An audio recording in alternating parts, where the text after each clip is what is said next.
خبروں کا سلسلہ بڑھاتے ہوئے خبر شامل کرتے ہیں کراچی سے۔ کراچی ڈیفنس میں ڈاکٹر مہالی کی موت کا معاملہ حل ہو گیا۔ پولیس کی جانب سے واقعہ خودکشی قرار دیا گیا۔ پولیس رائے کے مطابق ڈاکٹر مہالی نے اپنے دوست جنید کا تشدد سے تنگ آ کر خود کو مار ڈالا۔ اس پر مزید جانتے ہیں اپنے بیورو چیف ذوالفقار علی سے۔ جی ذوالفقار، بتائیے گا کیا تفصیلات ہیں آپ کے پاس؟ جی بالکل، پولیس کی جانب سے واقعہ خودکشی قرار دیا گیا۔ پولیس ذرائع کے مطابق ڈاکٹر مہالی نے اپنے دوست جنید کے تشدد سے تنگ آ کر خود کو مارا۔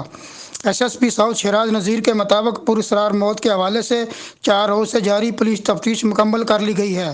متوفیہ مہالی کو پستول فراہم کرنے کے الزام میں 2 ملزمان کو گرفتار کر لیا گیا۔ 9 پستول سعد صدیقی کی ملکیت تھی، جو مہالی کے مانگنے پر تابش قریشی نے لے کر دی۔ ایس ایس پی کے مطابق ڈاکٹر مہالی نجی اسپتال کی ڈیوٹی سے واپس آئی تو کافی پریشانی میں تھی۔ مہالی بہن کے ساتھ کمرے میں لیٹی تھی۔ والد آصف شاہ بھی آ کر اسی کمرے میں بیڈ پر لیٹ گیا۔ شیراز نذیر کے مطابق ڈاکٹر مہالی بہانے سے باتھ روم میں گئی، دروازہ بند کر کے شاور چلا دیا اور باتھ روم میں دیوار کے ساتھ بیٹھ کر کن پٹی پر 9 پستول سے گولی ماری۔ گولی کی آواز سن کر والد بھاگا، شور مچایا، بیٹی کے ساتھ مل کر باتھ روم کا دروازہ توڑا۔ S S P Shiraz Nazir کے مطابق باتھ روم میں چلتے شاور کے نیچے مہا خون میں لت پت تھی۔ والد نے مددگار 15 کو فون کیا، قریبی عزیز ڈاکٹر زہرا کو فون کر کے بلوایا۔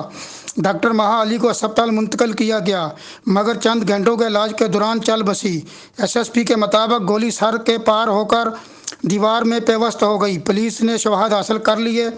پولیس کے مطابق ڈاکٹر مہالی شدید پریشانی کا شکار تھی، خود کو مارنے کی باتیں کرتی تھی۔ مہالی نے خودکشی کیوں کی، متعلقہ کرداروں کے خلاف تفتیش جاری ہے۔ جی بہت شکریہ ذوالفقار، ہمیں تفصیلات سے آگاہ کرنے کے لیے۔